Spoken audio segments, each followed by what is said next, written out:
As is our tradition here for Father's Day and Mother's Day, is to have a father or mother give a gospel reflection on what we have heard. Today we have that same. Today we have Alexis Shingleton and Landon Duyka, who have been members of Old St. Pat's for 10 years. Landon is an ear, nose, and throat surgeon with Northwestern, and Alex is a professor of biology at UIC. More importantly, they are the proud parents of Ella and Clara.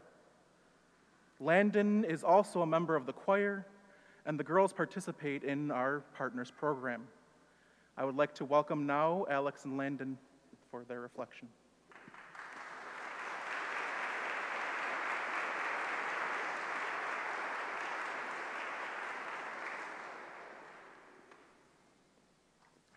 Good morning. My name is Landon Duyka. And I'm Alex Shingleton. This week, Chicago is celebrating Pride, and of course, today is Father's Day, and conveniently, we tick both of those boxes. We are the very proud parents of Ella and Clara, who are trying to make themselves look very small right now so you don't see them. Ella is 11 and Clara is 6. We've been members of Old St. Pat's for the last 10 years. I have to say, in all honesty, if you had told us as young boys who wasted countless hours of our lives in church trying to pray the gay away, that we someday would be standing in front of all of you in our Catholic church talking about our family on Father's Day, we would never have believed you. So with that in mind, if there's anybody watching today who may be in a similar place in their lives, listen closely for the next few minutes, because I hope to show you that it gets so much better. Today we heard the gospel where Jesus fed the masses from 5 loaves and 2 fishes. Clearly a miracle, something that is unexplainable, unexpected, and truly marvelous, where something that started small became a huge blessing. Well, our journey to fatherhood has been marked by a series of events that started small but became huge blessings. And while they may not meet the strict definitions of miracles, meaning no one will be gaining sainthood here today, they are unexplainable, unexpected, and truly marvelous nonetheless. The inventor Charles Kettering once said, "Every father should remember that one day his child will follow his example, not his advice." And our fathers definitely led by example, always putting their family first. We were both raised in very strong Christian households and understand the importance of family, which is why becoming fathers ourselves was never a question.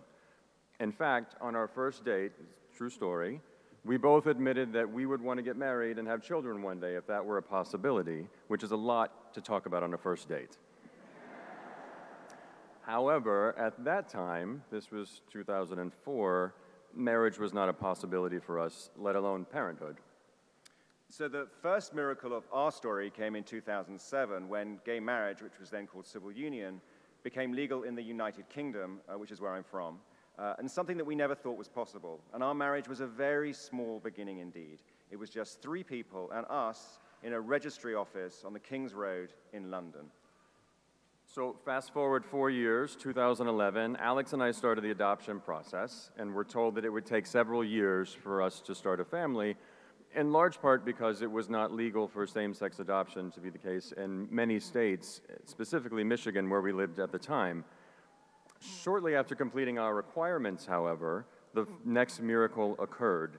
We were contacted by an agency in Florida that a birth mother had chosen us, and 5 days later, we became parents, Daddy and Papa, to Ella, who started off very small and has become a huge blessing. 5 years later, another miracle when an adoption agency in Kansas this time, quite out of the blue, rang us up to tell us that a young couple in Houston, Texas, were interested in us being parents for their child. And 6 months after that, Clara was born and made our family complete. The final miracle in our story is here, Old St. Pat's. We've lived in a number of cities. We've had a lot of training and have had to move quite a bit, so we've experienced lots of Catholic churches. Churches where people would not shake our hands during the sign of the peace. where pamphlets on conversion therapy, this is in the suburbs of Chicago, were prominently placed in the lobby. We've sat through masses in the church that I grew up in, where a deacon preached on the sins of gay marriage and our oldest daughter had to be baptized in a secret ceremony. Even though we were raised in the church, even though we have said the words that we will say here today every Sunday since we could speak, we were not welcome in our church. But we can handle that. We're grown-ups. However, a father's job is to love and protect his children. So that left us with a bit of a conundrum. On the one hand, we believed in the proverb, start children off on the way they should go, and even when they are old, they will not turn from it. And so we wanted to raise our children in the Catholic Church, which was, after all, our church, just as much as it was the church for the people who would not shake our hands or the mean deacon in Texas. On the other hand, we didn't want to expose our children to bigotry and have them feel any shame or intolerance about their family. We almost gave up on church, almost. But one day, shortly after moving to Chicago, we were working late on Holy Thursday and looking for a mass somewhere downtown that fit our schedule. And so we stumbled into here.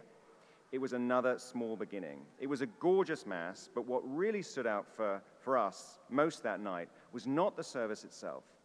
There in the bulletin, we saw an announcement of a gay men's group the very next week.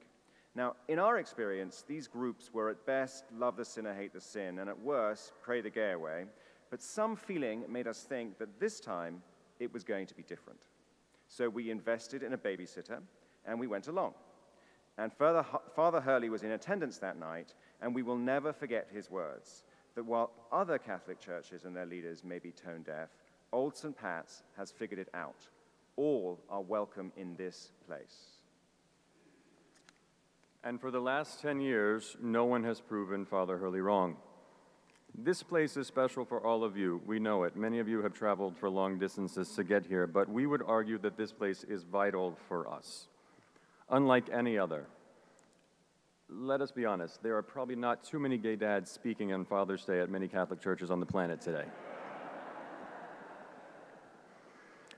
I sang in the choir at a mass right here on a weeknight for the victims of the Pulse nightclub shooting. We had their pictures on this altar for a month. Clara was baptized and Ella had her first communion right here. Our children go to Sunday school here.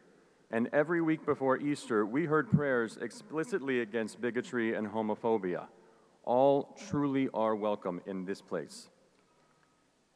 When the people of this faith community read today's gospel, they see that Jesus did not first ask those in attendance that day whom they loved before offering to feed them, before deciding if they were worthy to hear him speak. He ministered to all of them. Here at Old St. Pat's, our vision of radical inclusivity similarly ministers to all without regard to race, ethnicity, sexual orientation, or economic background. And as fathers, our love for our children is also unconditional and is not limited by them conforming to what we want them to be. We did not think it was possible to love anything as much as we love Ella and Clara. Today's readings are also about providing not just physical bread, but also the bread of life. Just like all the fathers here, our primary role is to provide for Ella and Clara, to provide physically by taking care of their material needs, which are a lot, to provide emotionally through nurturing, support, affection, and serving as an anchor that they can rely on as they grow up into the women that they will become, and to provide spiritually by raising our children in the church, just like our fathers did for us. Our dads understood the value of raising us with a faith as our moral compass and as a source of strength and comfort, and we are doing the same for our children. Fatherhood is challenging enough, but it would have been especially challenging for us in almost any other parish. But here in this place, our Father has been celebrated as a blessing, and we could not be more grateful for that. Believe me when I say this, we are truly, truly honored to be here today, to be able to share our family's story with you and brag about the church that we love. The LGBTQ community has made great strides since the start of the gay rights movement over 50 years ago. Our family is a testament to that. It is done so with the help of allies. Allies are straight people who support their gay brothers and sisters, sons and daughters.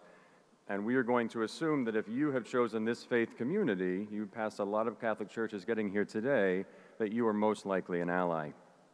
So, on this Father's Day, during Pride, we pray that if you are ever given the opportunity to stand up for families like ours, that you will do so, because our voices are very strong, but they are not nearly loud enough without yours.